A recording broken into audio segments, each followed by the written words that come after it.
셀트리온, 램시마 SC 23년 유럽에서 성장 기대. 현재 주가는 실적 발표 이후 수급 개선이 이루어져야 셀트리온 화요일 마이너스 0.55% 하락세를 보이고 말았습니다. 반면에 헬스케어는 플러스 0.18%, 제약은 플러스 1.24% 상승세로 마감이 되었습니다. 세 종목 모두 지지부진한 주가 움직임을 보여주고 있는 상황이고요. 특히 셀트리온은 다시 음봉이 나오면서 장중 신저가를 기록하는 모습이 연출이 되었습니다. 당장 주가의 움직임은 아직은 좀 더 시간이 필요해 보이죠. 실적 발표를 셀트리온도 3월 3일이고요. 이제 내일 모레 금요일이잖아요. 그리고 헬스케어도 또 연기를 했습니다. 이에 따라서 어쨌든 실적 발표가 된 이후에 그 다음에 어느 정도 수급 개선이 이루어지면서 주가가 좀 움직일 이러한 상황이기 때문에 현재 시점에서는 조금 더 기다릴 수밖에 없는 상황으로 보여집니다. 오늘 이 시간에는 23년 올해는 유럽에서는 램시마 SC가 가장 중요한 부분이 될 수가 있겠는데요. 이와 관련한 이야기를 해보기로 하겠습니다.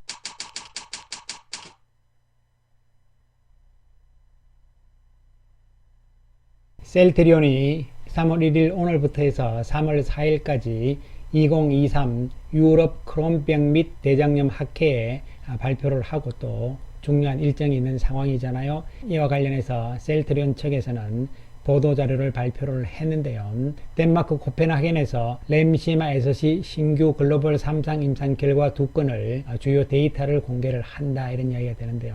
이것은 ECCO죠. 유럽 크론병 및 대장염 학회인데요. 유럽에서는 중요한 학회가 될 수가 있겠습니다. 또 세미나와 더불어서 직접적인 디바이스 체험 공간도 마련한다. 램시마 SC는 직접 맞는 피하 주사 제형이잖아요. 유플라이마도 마찬가지죠. 그래서 디바이스를 직접 체험하는 공간도 마련을 하고요. 이렇게 해서 유럽에서 마케팅을 지금 하는 것이죠. 그 다음에 연말에 미국에서는 램시마 SC 승인이 목표가 되고 있는 상황이죠. 내용을 좀 살펴보면요. 셀트리온은 램시마 SC의 스위칭 리얼 월드 데이터, 이건 상당히 중요하죠. 왜냐하면 실제적인 환자를 대상으로 한 자료이기 때문에 임상 데이터이기 때문에 그만큼 의미가 크다고 볼 수가 있는 것이죠. 궤양성 대장염 그리고 크론병 환자를 대상으로 해서 각각 진행한 2건의 램시마 SC 신규 글로벌 3상 임상 결과를 최초로 발표를 한 것이죠. 또한 염증성 장질환에 대한 램시마 SC의 치료 시퀀서 이런 부분에 대한 심포지엄도 개최를 한다 이렇게 밝히고 있는 것이고요. 여기서 이제 중요한 것은 이 램시마 SC가 현재 전 세계 100여 개국에서 지금 특허가 나왔잖아요. 그래서 20년간 독점 지위를 가지고 있는 것이고 2028년까지는 독점이다 이렇게 보시면 되는 것이고요. 또한 램시마 SC가 빠른 투약 효과가 있죠. 그 다음에 편리하잖아요. 이런 부분들이기 때문에 현재 유럽 시장에서 좋다 이런 이야기가 나오고 있죠. 작년 3분기 기준으로 독일은 30%, 핀란드에서는 22%, 프랑스에서는 19%의 시장 점유율을 램시마 SC가 차지를 하고 있기 때문에 좋은 성적을 보여주고 있고 이에 따라서 이번 학회를 통해서 좀 더 유럽 시장에서 마케팅을 확대하는 것이죠. 이름으로 인해서 23년 올 한 해는 유럽에서 램시마 SC가 셀트리온 그룹 전체의 성장에 중요한 모멘텀이 될 것으로 판단이 내려지는 것이죠. 이에 따라서 올 초부터 잘 하고 있는 것이죠. 그렇습니다. 그리고 올 연말에 미국 FDA 승인을 기다리고 있는 상태라고 볼 수가 있는 것이죠. 이와 관련해서 우리가 조금 살펴보게 되면요. 미국의 허가와 관련해서는 올 1월 4일 날 이미 발표가 된 것이죠. 작년 12월 22일에 미국 FDA에 신약으로서 허가 신청이 완료된 것이다 이렇게 볼 수 있는 것이고요. 23년 올 연말에 램시마 SC가 미국에서 허가가 나오는데 그것은 이제 그 다음 이야기니까요. 2024년 이렇게 보는 것이고요. 중요한 것은 23년 올 한 해가 될 수가 있는 것이죠. 따라서 올 한 해 셀트리온 헬스케어가 일단은 잘 팔아야 되잖아요.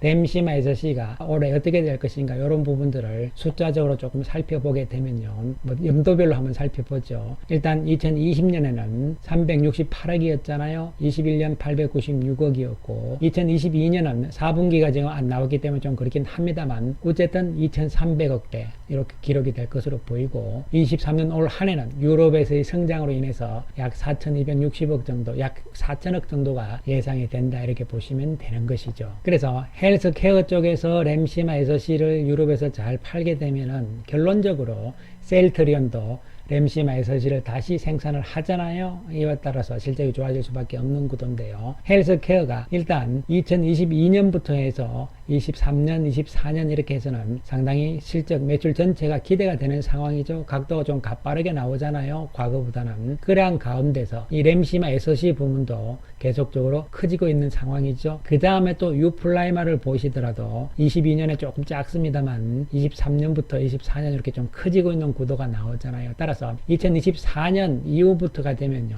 램시마 SC와 유플라이마가 매출의 상당 부분을 차지를 하게 되면서 결론적으로 매출의 전체가 커질 수 있는 구도가 나올 수 있다고 볼 수가 있는 것이죠. 자, 그 다음에 셀트리온의 보도자료 내용을 보시면요. 유플라이마에 대한 이야기도 좀 있었는데요.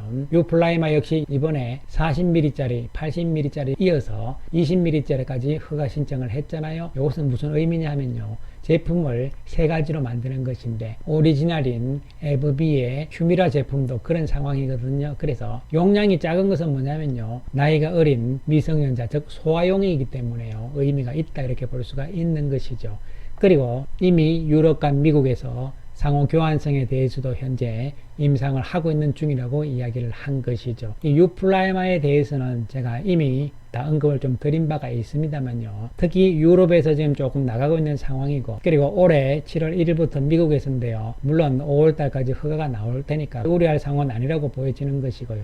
현재 이미 암제비타가 나온 상태잖아요. 암제네 이 부분을 봤을 때 현재 미국 시장 출발 상황을 봤을 때는 가격 경쟁력이라든가 차별화 전략도 중요하지만 이거보다 더 중요한 것은 미국은 리베이트 구조이기 때문에 PBM 쪽에 처방 목록으로서 등재가 되는 것이 가장 중요한 부분이라고 볼 수가 있는 것이고요. 이에 따라서 사파전인데요. 결국은 PBM의 선호 목록에 등재가 돼야 되는 것이죠. 오리지널인 휴미라는 등재가 되는 것이고요. 그 다음에 이 바이오시밀러 가운데서 3개인데 상호 교환성이라든가 이런 걸 다 따져본 것이죠. 암제는 어쨌든 퍼스트 무브이기 때문에 등재 가능성이 있는 것이고요. 그리고 셀트리온의 유플라이마 그 다음에 오가논과 삼성의 하드리마죠. 그 다음에 알보텍 이렇게 이제 있는데 결론적으로 이 세 군데 중에서 두 군데다 이렇게 보시면 되는 것이죠. PBM의 선호 목록으로 등재된다는 것이 올해 한 번 돼버리고 영원히 뭐 고착되는 것이 아니고요. 매년 조금씩 변하니까요. 그런 부분에 대해서도 유동성, 유도리가 좀 있다는 측면에서 생각을 하실 필요성이 있습니다.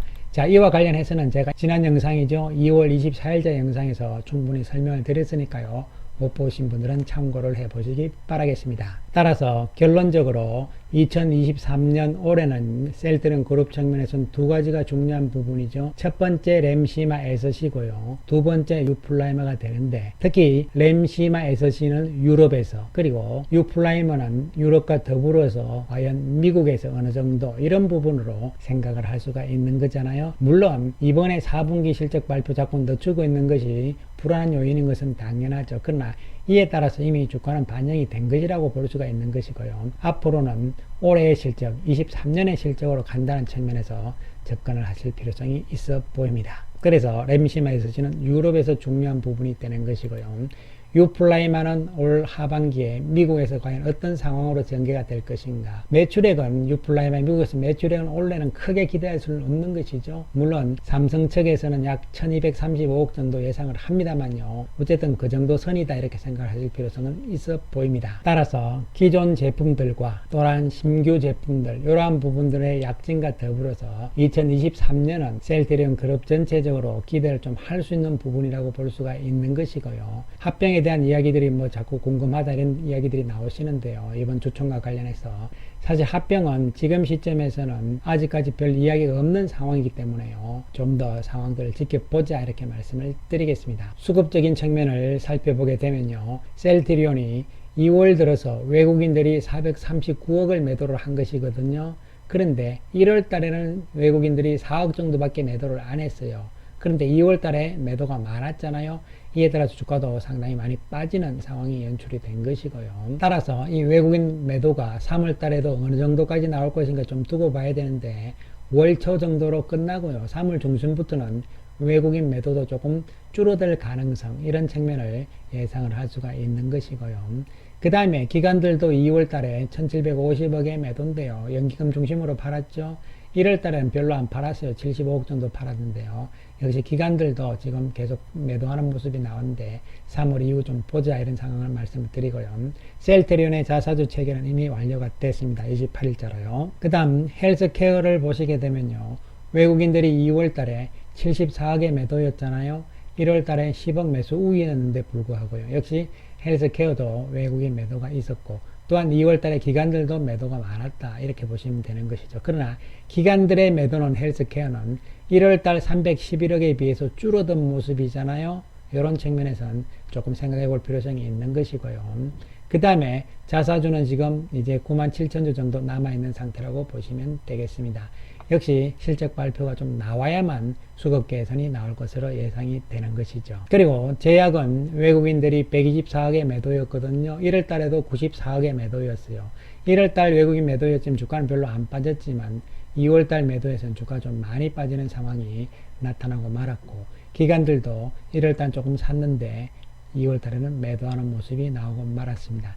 제약은 역시 함께 좀 따라가는 구도로 생각을 할 필요성이 있어 보입니다. 이에 따라서 전반적으로 결론적으로 말씀을 드리면요. 이제 어느 정도 힘든 시기에 마지막 국면까지 거의 온 것이 아닌가 이렇게 생각을 좀 할 수가 있는 것이고요.